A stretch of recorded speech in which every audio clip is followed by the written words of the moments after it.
জুমার দিনে দুরূদ বেশি বেশি করে পাঠ করা।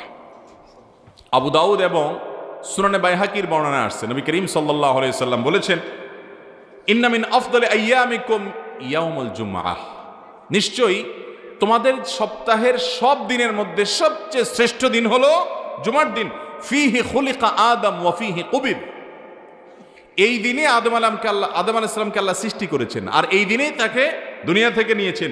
ওয়া ফিহি নাফখাতু ওয়া ফিহি সাকা, এই দিনেই সিংহা ফুৎকার দেয়া হবে, এই দিনেই কিয়ামত সংগঠিত হবে, জুমার দিনে, শুক্রবারেই। এবং এই কারণে নবী সাল্লাল্লাহু আলাইহি সাল্লাম বলেছেন, ফাআকসিরু আলাইয়া মিনাস সালাত, অতএব এই দিনে তোমরা আমার প্রতি বেশি বেশি দুরূদ পাঠ করবে। ফা ইন্না সালাতাকুম মা'রুদাতুন আলাই, কারণ তোমাদের সালাত, তোমাদের দুরূদ এটা আমার কাছে পেশ করা হয়। এক সাহাবী জিজ্ঞাসা করলেন, ইয়া রাসূলুল্লাহ, আপনি তো তখন মরে মাটির সাথে মিশে যাবেন, আপনার কাছে আবার কিভাবে দুরূদ উপস্থাপন করা হবে? নবী সাল্লাল্লাহু আলাইহি সাল্লাম বলেছেন,